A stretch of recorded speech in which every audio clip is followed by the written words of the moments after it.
मीरपुर नाम के शहर में तेजस अपनी पत्नी नीरू के साथ रहता था। पति पत्नी दोनों ही नौकरी करते थे। एक दिन तेजस गांव अपनी माँ के पास फोन करता है। हेलो, प्रणाम माँ। जीते रहो माँ, तुम दादी बनने वाली हो हैं? अरे वाह, ठीक है बेटा, मैं कल ही आती हूँ। जब माँ जी शहर पहुंची तो बेटे बहू ने बहुत अच्छे से स्वागत किया। लीजिए माँ जी, चाय। अरे गर्मा गर्म पकोड़े ले आओ माँ के लिए। नीरू रसोई में गई और 2 मिनट में ही पकोड़े ले आई। जी ये लीजिए। बहू जादू से बनाए हैं क्या? अभी तो रसोई में गई थी।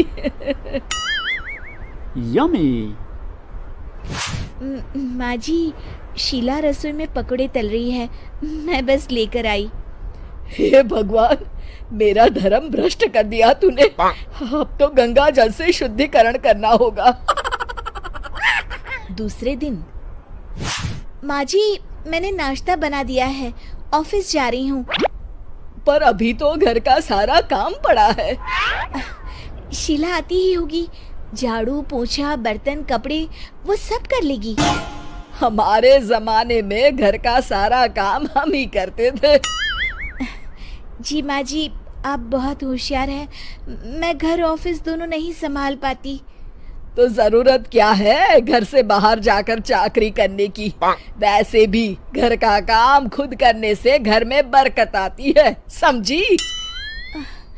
पर माँ जी। पर वर कुछ नहीं, इस महीने की पगार मिले फिर ऑफिस बंद है। हाँ। रात को नीरू तेजस से कहती है, सुनिए जी, माँ जी बोल रही थी कि मैं नौकरी छोड़ दूं।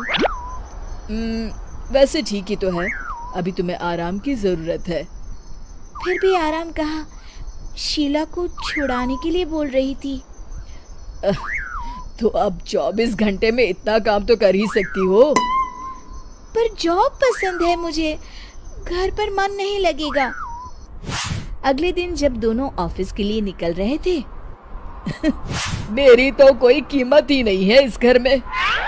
माँ जी, आजकल महंगाई बहुत है, रहन सहन भी बदल गया है, दोनों नौकरी करते हैं तभी ठीक रहता है।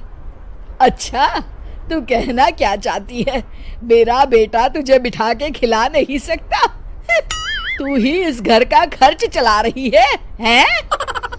नहीं माँ जी, मेरा वो मतलब नहीं था। मतलब खूब समझती हूँ, ये बाल धूप में सफेद नहीं किए मैंने। हाँ। अब तो ये रोज का काम हो गया था। तेजस भी रोज की झिकझिक से परेशान हो गया था। एक दिन उसने कहा, नीरू, वैसे भी तुम्हें मैटरनिटी लीव मिलने वाली है, तो अभी से ही छुट्टी ले लो। पर क्या, मेरी सैलरी अच्छी खासी है। आखिर नीरू ने रिजाइन कर दिया। जब बच्चा हुआ तो घर में सब बहुत खुश हुए। कुछ दिनों बाद तेजस फाइल देख रहा था। क्या हुआ तेजस, कुछ परेशान लग रहे हो? हाँ, वो हमारी जितनी सेविंग्स थी वो तो हॉस्पिटल में और छठी के फंक्शन में खत्म हो गई है नीरू। और अभी वैसे मंदी चल रही है तो मैं बोल रही थी कल मुन्ना को हेपेटाइटिस का टीका लगवाना है। नीरू, क्या पोस्टपोन नहीं कर सकते? नहीं जी, बिल्कुल नहीं। अब तेजस को समझ में आ रहा था कि उससे गलती हुई है। पैसों की कमी का असर घर के माहौल पर भी पड़ रहा था। अगले दिन, बेटा मेरा चश्मा और ये दवाइयाँ ले आना, पर्चा देते हुए माँ जी ने कहा। जी। तेजस, मुन्ना के लिए दूध का डिब्बा और डायपर भी ले आना, और ये किराने के सामान की लिस्ट है, इसे भी लाना है। तेजस गुस्से में लिस्ट मरोड़कर फेंकता है और चिल्लाता है, पैसे क्या पेड़ पर उगते हैं? ये ले आना, वो ले आना।